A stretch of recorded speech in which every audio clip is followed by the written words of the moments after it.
Welcome to a very special edition for Radio Up. We're going to talk about Earth Day and our planet's wellness.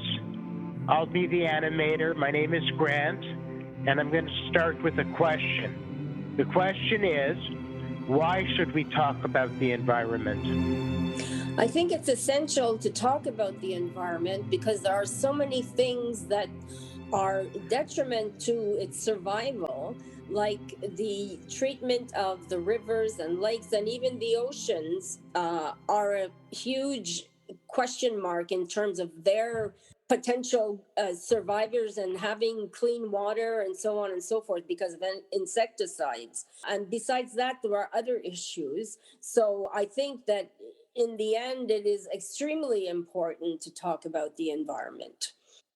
Well, that's really interesting. You say it with such conviction. It makes me stop and think why I should think about the environment. Would anyone else care to speak? Yes, I would like to say something. It's Lisa. Hi, Lisa. Hi. I think if every individual does their part, I think we would have a cleaner planet. You know, if we take our garbage out or if we take recycling out or the compost. Very well said, Lisa. I mean, it makes me think that we're the custodians of this planet. And do we want to leave a better world than we're presently in? Does anyone else want to talk about why it's important that we talk about the environment? James here. Hi, James. Hi. About 20 years ago, I was at U of T, McGill University, and our project was to go into a building and propose to the offices what to do to save their own waste and to store it for removal.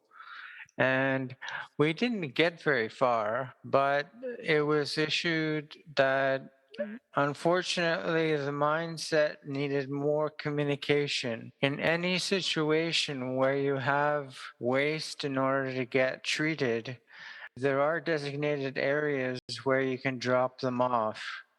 If ever the street, where they come on the street to pick it up, if you miss that, you can bring your waste to this other pickup stop. And that's good all information. Thank you. You're welcome. Would anyone else care to speak about issues about the environment? I know that the weather patterns have changed because we didn't take care of our planet, and there are tornadoes and there are floods and there are fires, and all of them are very detrimental to the people that it affects. What can we as individuals or families or organizations do to help the planet? Anybody just jump in. I think essentially we all have an obligation really to help the planet survive as long as it possibly can. And I think the individual can do a lot in terms of helping to do this. For example, the waste of plastic that goes into the oceans could be, I don't know how you could manage it, but it needs to be cleaned up. Also, insecticides using on plants need to be stopped, basically. And there are other ways that we can make the planet a better place to live. Wonderful. We need to have more communication because it's our education that is lacking, and we need to have more participation than we have right now. More communication. That's really amazing. Yeah. James, how would you go about increasing the communication? Well, first of all, there would be more commercials on television, commercials on the radio, community-based conferences that we could get together and introduce the city and where these places are. We just have to ask, and I think that our MNRA will get it together for us. Yes, I agree with James. We need a lot more important people talking about the environment, even community meetings where people get together and can talk about the environment as a whole. Yeah. Well said. I want to say something about our choices in energy. Yes. Outside of Quebec, they can choose green energy. We are not there yet. We also can replace light bulbs with low energy light bulbs. That saves 80% of the energy.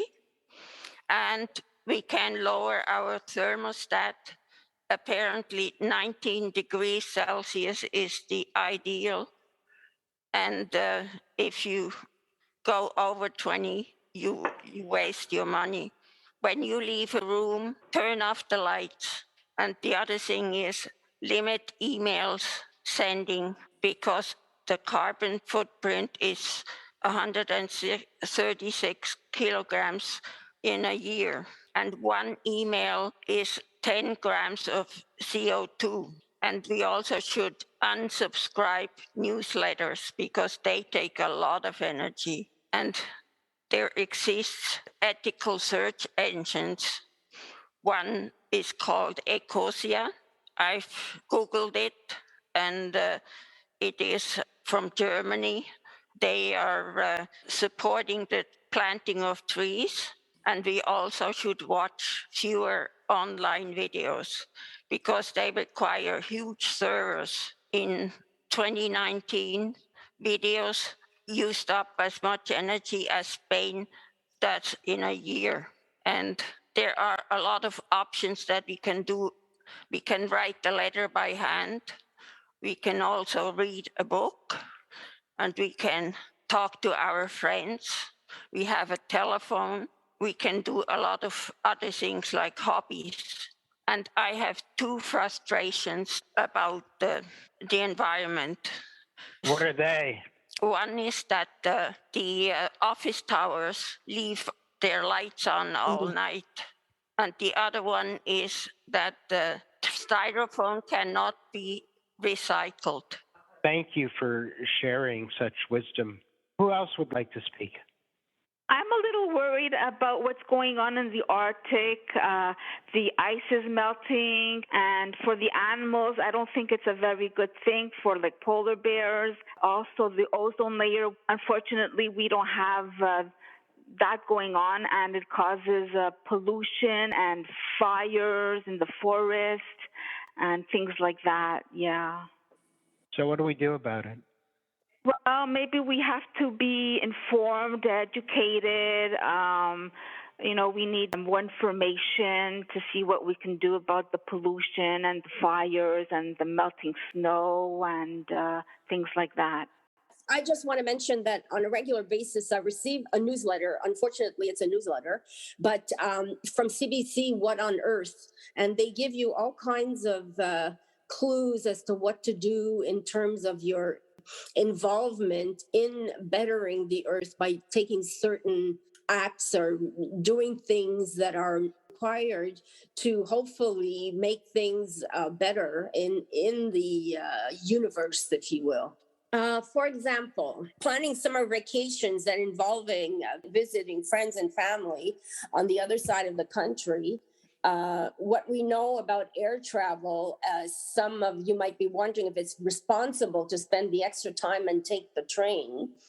And that's what a Swedish climate activist, Greta Thunberg, who was giving up flying, often does. Even the airline KLM encourages people to fly responsibly, which means taking the train for shorter distance.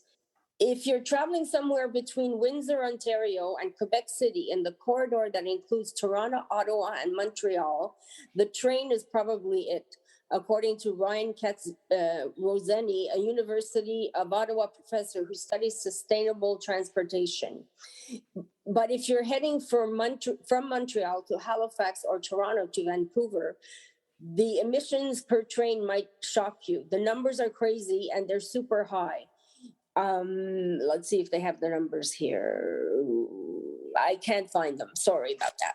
They do give all kinds of all kinds of tricks to be more responsible in being a human being on the planet, essentially. Wow. Societal priority is blossoming. I hope it continues. I think that it is very important that our children are getting educated at school with the subject of the environment, because then they will continue taking care of the planet afterwards. That's so wise. Well, this has been a stimulating conversation, and I certainly have learned a lot. I hear passion in people's voices when they speak about our environment and its wellness. I hope that this passion that's growing just continues. I've enjoyed being an animator, and I've really enjoyed listening to what everyone had to share. Thank you very much. Thank On you. behalf of Radio Up.